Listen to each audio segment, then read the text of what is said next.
शुद्ध तीज वार गुरुवार तो तारीख 21/12/2017 मास डिसेम्बर पक्ष शुक्ल। આજના સમાચાર યુએસ સેનેટમાં બિઝનેસ ફ્રેન્ડલી ટેક્સ સુધારા બિલ પસાર। પ્રદ્યુમન હત્યા કેસ આરોપીએ સજીનો લાભ પુખ્ત અપરાધી જેવો કેસ।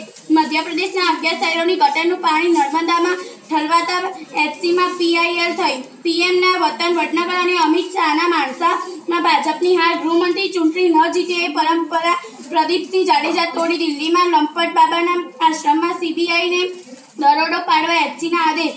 વિધાનસભાનું વિસર્જન કરાય। રૂપાણી રખેવાર સીએમ રહેશે।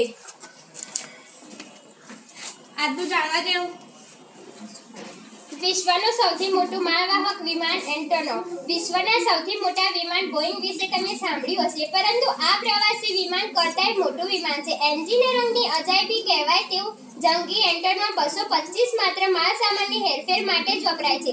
આ વિમાન 6 લાખ કિલોગ્રામ વજનનો સામાન લઈને 4800 કિલોમીટરની સળંગ મુસાફરી કરી શકે છે। રશિયાના આ વિમાનના અન્ય આંકડા પણ છે। એન્ટોનોવની લંબાઈ 84 મીટર છે, પાંખોનો ઘેરાવો 88.4 મીટર છે અને ઊંચાઈ 18.1 મીટર છે। તેનું કુલ વજન 2,85,000 કિલોગ્રામ છે। આ તોતિંગ વિમાન કલાકના 850 કિલોમીટરની ઝડપે ઉડે છે। આજનો સુભાષિત દુર્જનોની કૃપા ભૂલી ભલો સજ્જનો ત્રાસ। દુર્જનોની કૃપા ભૂલી ભલો સજ્જનો ત્રાસ। જો સૂરજ ગરમી કરે તો વરસ્યાની ખાસ। આ સુભાષિતમાં કવિ કહે છે કે જો કોઈ દુષ્ટ વ્યક્તિ તમારા પર કૃપા કરે તો તમે ચેતી જજો।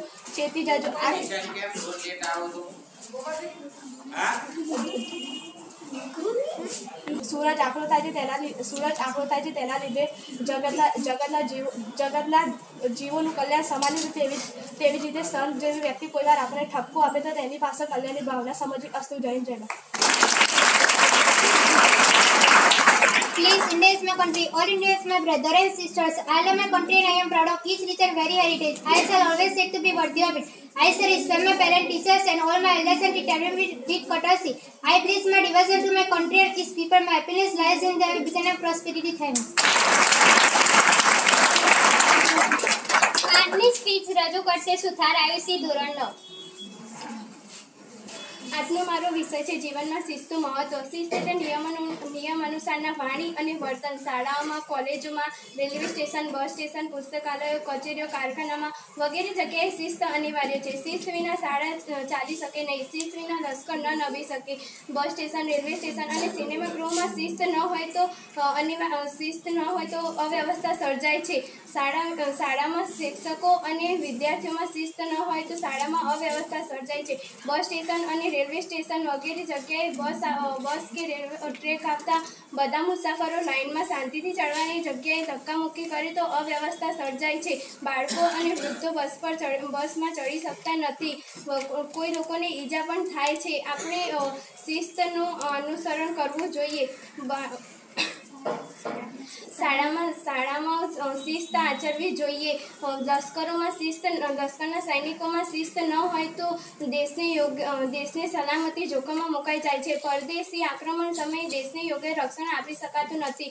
શિસ્તના 2 પ્રકાર છે, સ્વયં શિસ્ત અને ફરજિયાત શિસ્ત। સોટી વાગે ચમચમ અને વિદ્યા આવે ધમધમ એ ન્યાય મુજબ આજના જમાનામાં ફરજિયાત શિસ્ત લાદવામાં આવે છે, પરંતુ ફરજિયાત શિસ્ત કારગર નીવડી શકતી નથી। વિદ્યાર્થીઓના વાલીઓને પોતાના બાળકોને કોઈ સોટી ન મારે અને શિસ્ત આવે તેવો આગ્રહ રાખે છે,